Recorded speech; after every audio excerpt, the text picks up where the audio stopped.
everybody, Bobby here, and today we'll be taking a look at Bumblebee. So, going into this movie, I was not expecting it to be good at all because Transformers movies suck.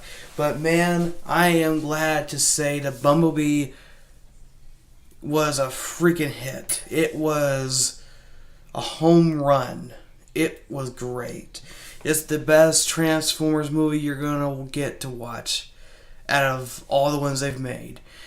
And I think most of the reason why it is because Michael Bay didn't have nothing to do with it.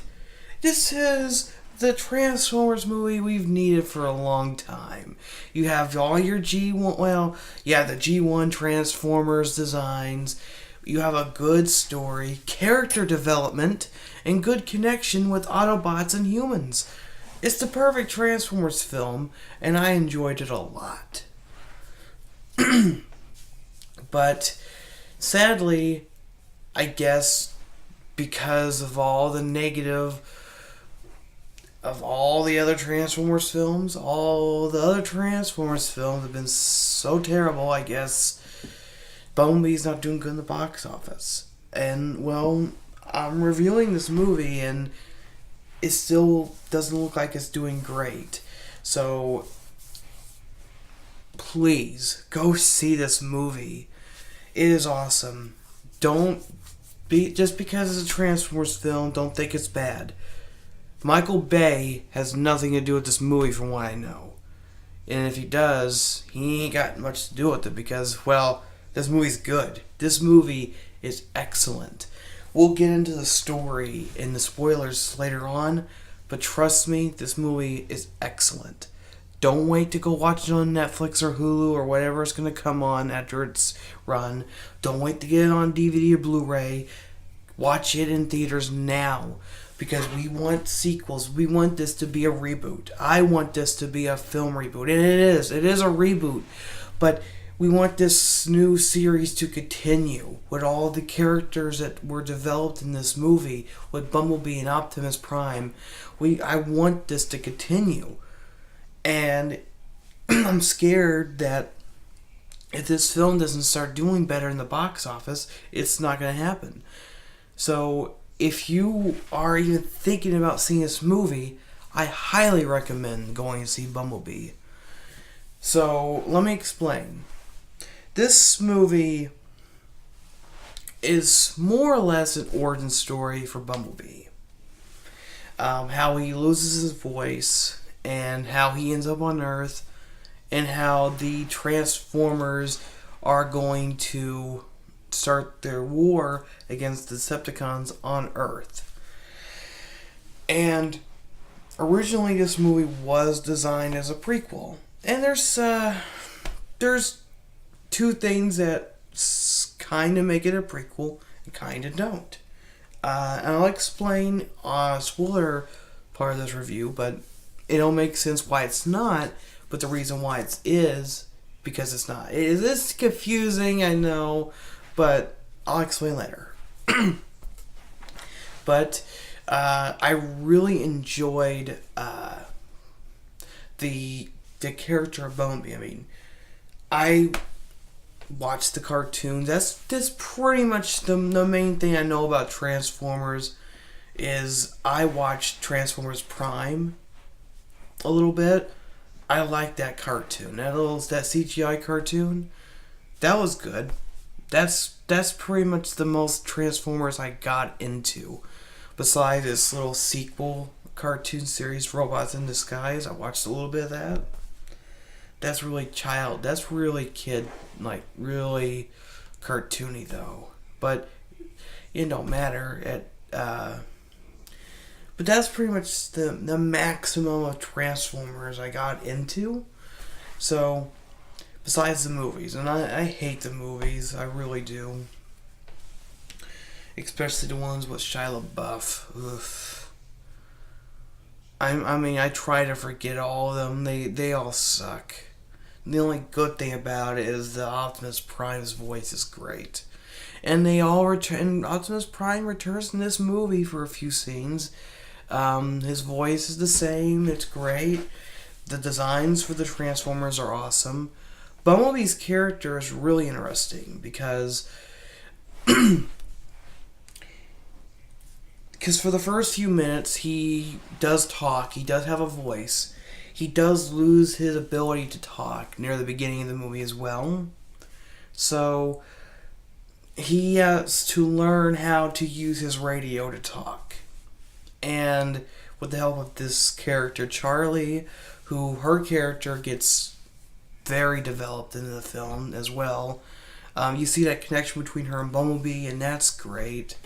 And it's just your typical, E.T. type of story, alien, alien befriends a human, government wants to go after the alien and capture it, but in this instance, the other aliens are working together with the government, and the government wants to, just... Mainly John Cena just doesn't want to deal with any of it. He just wants them all dead, and that's pretty much it. To be honest, I'm not a fan of John Cena. I don't like wrestling, and I don't like John Cena. And I still don't like him in this movie. I'm not saying his character was bad, and I'm not saying his acting was bad. It's just, I personally don't like him. Fair enough. But... anyways, the film is great. The action was not all the way over the top. It's not a Transformers movie that we're used to. It's not full explosions. It's not fighting 24/7 action. There's character development. There is a personality. This movie is about Bumblebee and Charlie connecting. This movie is about Charlie and her family. This movie is about Bumblebee trying to figure out how to use his voice in a new way. This movie also takes place in 1987, so this movie is like sprinkled with 80s galore, with 80s music and 80s references like Alf and stuff like that. So this movie also gets a win with that as well. That's awesome in my book. But the Transformers you get to see were there's a red and blue one. I don't remember their names, and there's a Starscream wannabe that fights Bumblebee in the beginning. That Bumblebee kills. And there's also Bumblebee. There's Optimus, and there's a few other ones I can't really remember. There's Soundwave. That's cool. Because he shoots out the cassette tape, which is the dog at the beginning. That is just awesome. You see that in the trailer. Like, yes! Is it Starscream? Not Starscream. Soundwave. God, I don't know what I'm talking about. Soundwave is awesome. It's just great. Optimus looks awesome in his G1 form. It's just, wow. They did an awesome job with this Transformers film. And I hope they make more. So, I'm going to give Bumblebee a 9 out of 10. 9 out of 10. 9 out of 10. Alright, let's go into Spoiler Corner.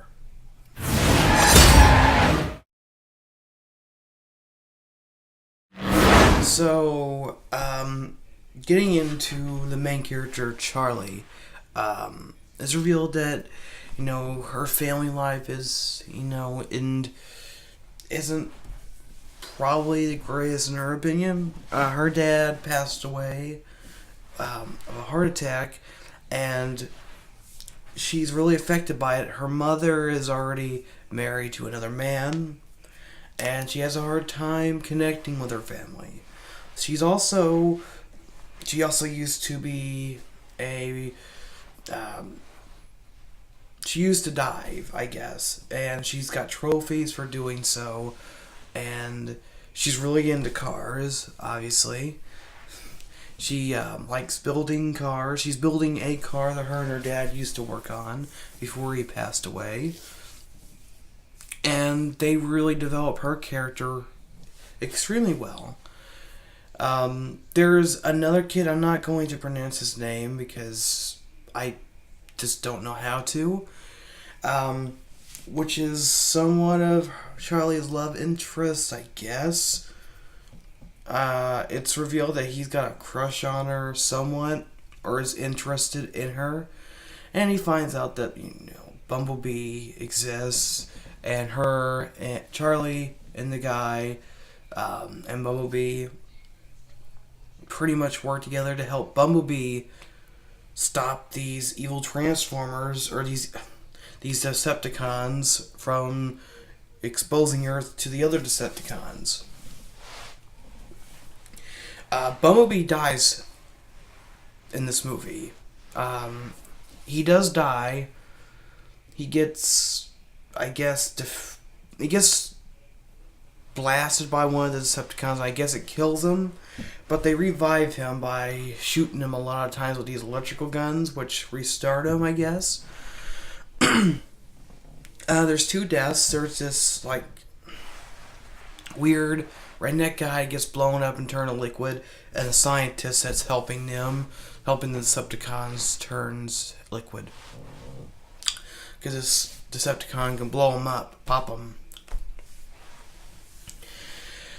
What else is there? Oh, the prequel stuff. So, Megatron was supposed to be in this movie. He's not. You know why? Because it's a prequel. And Megatron is still stuck in the Hoover Dam.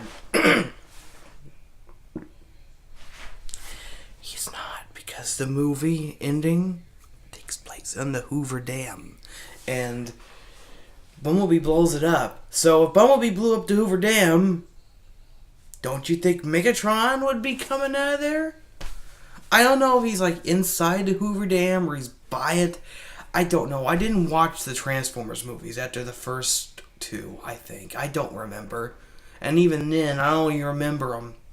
So, from what I've heard from other people say, Megatron is by or inside the Hoover Dam, and the facility knows about it. So, if the Decepticons were messing around in the Hoover Dam, they would have known that Megatron was there. So, Megatron is not in the Hoover Dam. He's probably still in Cybertron. So this is a reboot. The only thing that calls out the original is at the end, Bumblebee turns into his normal car form that he did in the original film, which is a Charger. I believe it's a Charger, isn't it? I don't remember. I think it's a Charger, though. But, yeah. He becomes the car he does in the original movies. That's not really screaming it's a prequel still, but before anybody starts arguing, this movie's a prequel. So if you're not going because you think it's a prequel, it's not. It is a reboot. It's restarting the Transformers series. So please, go see this movie. It's awesome. I gave it a 9 out of 10. People are giving this movie good reviews for a reason. This is the best Transformers live-action film, okay? So go see it. Please, give this movie some support. It deserves it. The after credit scene for Bumblebee isn't really all that important. I mean, it's important, but since it's a reboot, we know there's more to come, hopefully. All it is Bumblebee and Optimus Prime talking, and we see more Autobots coming to Earth. And then we also see Charlie. She had fixed the car that her and her dad used to work on, and she's driving it. And that's it. So that was the after credits scene for Bumblebee, and it's alright. Bobby, out.